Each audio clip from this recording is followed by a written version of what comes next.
Assalamu alaikum. Welcome back to Beyond Dogma. I'm your host, Irtiqa Sheral, with our esteemed guest, Dr. Farhad Shafti, and the series is about exploring difficult questions about faith, religion, and belief. Questions many people have, but often feel hesitant to ask. Today, we're having a pop-up episode, so we're steering a little away from our usual flow of topics, but we'll steer right back to it after this episode.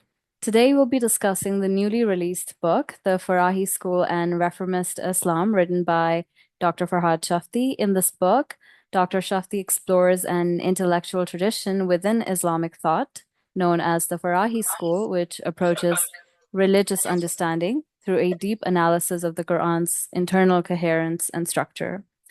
More importantly, the book examines some of the most debated issues in Islam today, questions about hijab, apostasy, stoning, and even the return of Jesus. To help us understand these ideas, I'm joined by the author himself, Dr. Farhad Shafti. Dr. Shafti and all our viewers, welcome back to Beyond Dogma. We're very pleased to have you. Thank you very much. Alaikum salam alaikum and hello to everybody. Thank you. So let's just dive into it and start with the motivation behind the book. What made you feel that now was the right time to write about the Farahi school and its approach to Islamic interpretation? And obviously, we'd like to start with, for viewers who may not be familiar with it, what exactly is the Farahi school of thought and how does it differ from the way Islamic law and theology are usually approached? Yes, so firstly, thank you very much, Irtiqa, for allocating this particular session for this book. I appreciate that, and I hope that you and the audience find it interesting. This goes back actually to something around 20 years ago. That was when it was, as far as I remember, it was 2004 when I came to know about the Farahi School of Thought, which I'm going to explain a bit later. And because I was interested in the approaches of understanding Islam that considers the Quran to be one of the main criteria and something that sits above ahadith when it comes to understanding Islam. And this school of thought seemed to adopting that approach. I was very interested to learn from them and to see how they were doing it. So basically what I did was that in the span of something like 10 to 15 years, I worked with this group of scholars and tried to understand their approach. And I became so much familiar with their approach that I even started teaching their approach in the UK for a community who were interested in this approach. This basically, at the end, I found myself in a totally different paradigm, and so I wouldn't consider myself as exactly follower of their approach, although I'm still benefiting from many things that I've learned from them. And there are certain things about approach to understanding the Quran that I am very much in agreement with them. But I ended up in a different paradigm, which I'm sure in our other sessions we can go through that. But it was around the same time that one of my friends, who himself was one of the scholars of the Farahi approach, suggested to me that, well, you have done all this, why don't you pursue a PhD to put this in a formal research project as a PhD? And my immediate answer was that, well, I already have a PhD that's in management science. Who is in this time and age does two PhDs? But when I thought about it, I thought that, well, actually it might be a good idea. Firstly, my real passion is really here, not exactly on, I like management science and I benefit from it, but my real passion is really here. And secondly, I thought that, well, if I do a PhD, I will be able to spend more time and really analyzing their approach and try to document it. And this may benefit, first of all, myself and also other people who are interested. And hopefully it may also benefit the scholars of this approach as well, because although it is now something like, I might say, around a century that we have this approach, but I don't think even the exact methodology is even understood in a very structured way by the students of this approach. So I thought this can benefit them. So that was the beginning of this book. So I finished my PhD. That was around 2016, if I'm not wrong. And from then on, I always wanted to revisit it and turn it into a book. And I only managed to do this in the last year or last year and a half. So basically, it wasn't like I just sent my PhD to become a book. It doesn't work like that. But you transform it into requirements of a book. You add something to it. You remove some of the too technical things. You update it in terms of the literature. You even update it in terms of your own views and discussions about it. And it ended up to become the Farahi School of the Farahi School and Reformist Islam, Hijab, Apostasy, Stoning, and the Return of Visas, which is this, which came up on last February, basically last month. So this is available. It's a bit pricey. It comes from Routledge. It's a bit pricey, although the e-version has a lower price. But I was advised that this is basically their strategy. They start with the with higher price with the hardcover, but after a year they introduce lower price for more public demand, and that is a soft cover. So this is mostly for libraries and all that. Yeah, and for people who might be interested, if you in the Google Scholar, if you put the title of the book, it gives you access to the introduction of the book and the table of contents and all the list of references, so you can have a overall understanding of what the book is about. Let me go a little bit more, and then before I continue, I will check with you, Irtiqa, if I'm on the right track here. Mm-hmm. So when we say Farahi school of thought, what do we mean by that? I've tried to explain that in this book very clearly, that it's not like officially there's something that all Islamic scholarship they refer to it as Farahi school of thought. And this is what this group themselves have called themselves, Farahi School of Thought. So when you ask them, what would you call your school of thought? They say, we think we should say this is Farahi School of Thought. And the reason is that the main person behind this, the main scholar, was a great scholar of his time and our time, Hamiduddin Farahi, who died in 1930, and he was from India. And there's not much time to go through details here. All I can say is that he was a genius. I mean, when I read his writings, doesn't matter if I think I'm in agreement with them or I think that maybe I have concern about them. I'm always in awe, and I'm always amazed by the strength of his analysis and the knowledge that he had. He was phenomenal, and one of those phenomenal scholars who unfortunately was not known at his time by many other people. And even today, if you say Hamiduddin Farahi, I don't think many people have heard about him. So Hamiduddin Farahi was the one who started this. Of course, when I say started this, well, it all started with Islam, but started this line of scholarship and this methodology. And the main thing for him was that in understanding Islam, Quran should be considered as the main source here. and in comparison with the Quran, Hadith comes next. So Quran is like an independent source of understanding Islam, while Hadith would be a dependent source of understanding Islam, which means Hadith needs to be aligned with the Quran, and we are not supposed to understand the Quran via Hadith. We are supposed to verify and understand Hadith with the use of the Quran. So Hamiduddin Farahi had two main students. One of them was Amin Ahsan Islahi, who died in 1997, and he was the one who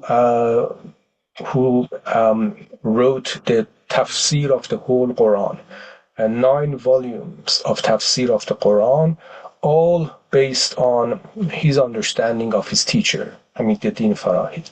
So Amin Ahsan Islahi was the one who basically put his teacher's understanding into tafsir of the Quran from beginning to the end. And then Amin Ahsan Islahi had a number of students, many. One of those students was and is Javed Ahmad Ghamidi, who was born in 1951. Obviously from Scotland. Sorry, not from Scotland. Obviously from Pakistan. And he was that student of Islahi who took this understanding to the next level in terms of developing it, and in a way tried to show all the different aspects of this way of thinking, fikr Farahi, as they say, the thought of Farahi, different aspects of it. What would be the implication of it in tafsir, in exegesis? What is the implication of it in deriving legal and Sharia rules from the Quran? What is the implication of it in terms of comparing what is in the Quran and what is in the Hadith? And he, of course, Alhamdulillah, is alive and very active at the moment, with a number of students and supporters who are helping him. And in a very systematic way, they are producing lots of books and articles. So Ghamidi, Javed Ahmad Ghamidi, which I tend to call him Ustad Ghamidi because I have learned a lot from him. He has written his own tafsir of the Quran, which is called Bayan, which is more, you can say that it's comparing to Tadabbur, it's shorter, but then because of that, it manages to highlight better those main principles of the thought of Farahi in tafsir. And he has written a book on the legal aspects of the Quran and what can be derived from the Quran legally, and basically the Sharia of the Quran, and not just legal issues, but also rules of ethics, fundamental beliefs, and all that. So that book is called Mizan. It has been translated as Islam, a fundamental introduction. Islam, a comprehensive introduction. Islam, a comprehensive introduction. So that's a translation of that. And his students, with his supervision, at this time, are in the process of collecting ahadith, narrations that they believe can be trusted based on their own criteria. And one of the main criteria they have is that it needs to be aligned with the Quran. So when we say Farahi School of Thought, we are talking about this line of scholarship that started with Hamiduddin Farahi, then Amin Ahsan Islahi, and then it is now continuing with Javed Ahmad Ghamidi. What is available to the public in terms of academic understanding of this school of thought is limited to understanding their theory of coherence of the Quran, or Nazm Quran. So Hamiduddin Farahi and then later Islahi and Ghamidi had a view they have a view, they have a theory about the coherence of the Quran. They believe that the Quran has coherence. The chapters, each chapter has coherence in it, has link with other chapters, and even the order of the chapters in the Quran, in their view, is intentional and is because of that coherence.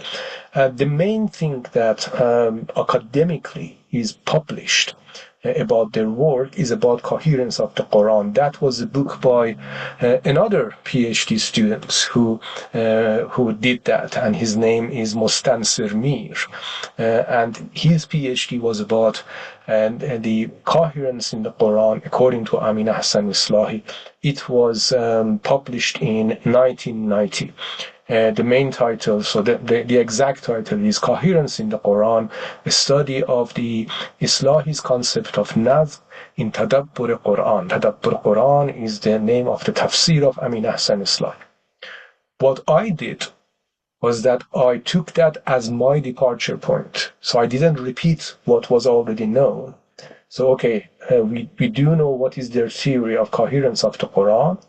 But how is it that they use this theory and then their fundamental principles to arrive on regulations of Islam and understanding of the concepts of Islam? So that was what I did. And I think I can say very humbly, of course, that this, as far as I know, is the first book written in any language in which analytically their methodology is being researched based on case studies and is being discussed in an analytical and critical manner. So I really hope that this contribution can be of interest to people who are into Islamic scholarship and those who are interested in understanding Islam in other ways other than traditional way. So I stop here. I think that was a very long introduction. I stop here. I can go through the book chapter by chapter and talk about the case studies, but I stop here to make sure that I'm not missing anything. If you think there's something that I need to first clarify, let me know. Yeah, I would like you to clarify one point. So if you had to explain to somebody the difference between other schools of thought, um, of course there must be several differences, but like the one main difference that separates or distinguishes the Farahi school, you did focus on coherence, and that seems to be the cornerstone of it. But yeah, like what is the opposite of coherence, do you think that the other schools might be indulging in? Sure. So it's not like the other schools of thought do not necessarily believe in coherence of the Quran. I think the main difference really is where they put the emphasis when it comes to sources of understanding Islam. So in the traditional scholarship of Islam, being Shia or Sunni doesn't matter. It seems like, at least in the books, you find that they say there are two sources of understanding Islam. One is Quran and one is Sunnah. And by Sunnah, they basically mean ahadith, riwayat. And this is, as I said, just in the books. What you find practically, however, happens is that firstly, you find that although they say Quran and Sunnah, and these are both important, but really they, even for understanding the Quran, they rely very much on the Sunnah. And even if there is something that the Sunnah says it, according to their definition, which is hadith, and it is not quite what the Quran is saying, they try to justify what the Quran is saying, rather than questioning or justifying what the Sunnah is saying. So theoretically, the idea is that we have Quran and Sunnah. And then, of course, there's ijma and other things, but I don't want to go to that detail. But in terms of written things, basically, you say there's Quran and Sunnah. Practically, they even understand the Quran through the Sunnah, which is hadith and narrations for them. And then even one step farther than that, you even find that sometimes there have views, legal views or religious views, that is not even firmly established in the Sunnah, let alone the Quran. But these are the views that traditionally was inherited to them because of their particular school of thought, and they just hang to on views. They just stick to those views without even strong evidence there. Um,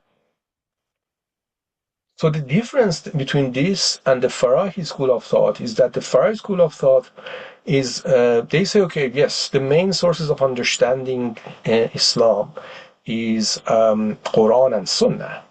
However, when they say Sunnah, they have a different definition of Sunnah. So they do not consider hadith or riwayat and narrations as Sunnah. And their definition of Sunnah is that practical religious performances and things that came from Prophet Abraham, came through him to Moses, and then to Prophet Muhammad sallallahu alaihi wasallam.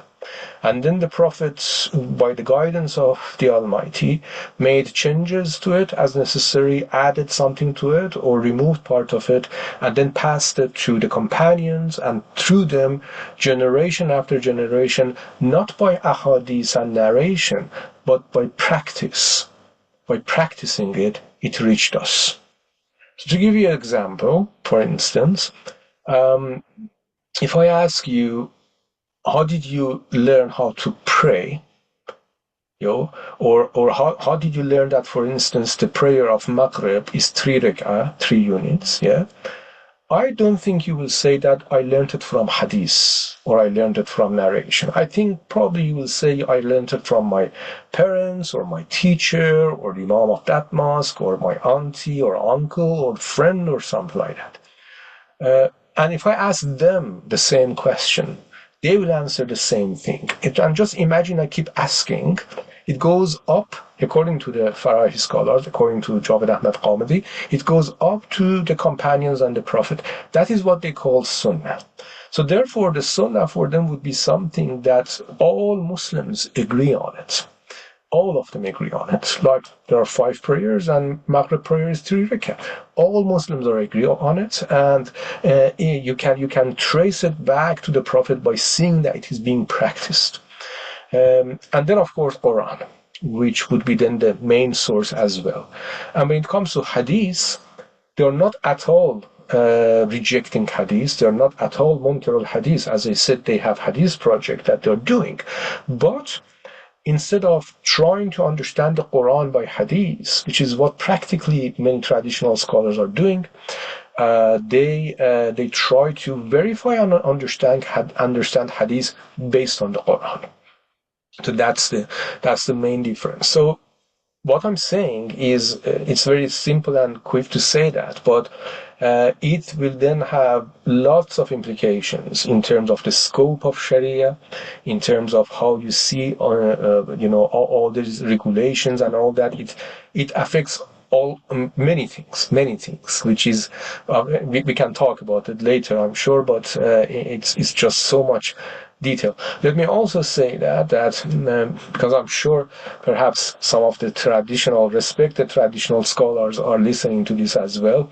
When I'm talking about it in this way, it seems like I'm suggesting then that all we find among the traditional scholars is a wrong approach, and hey, we have the Farahi school of thought, which is of course the right approach. That's not the case. I do of course agree a lot with the Farahi school of thought in terms of the emphasis that they put in the Quran. I do agree with them about the definition of Sunnah, and I think that has made them, in my view, to have a stronger basis when they argue about their understandings of Islam.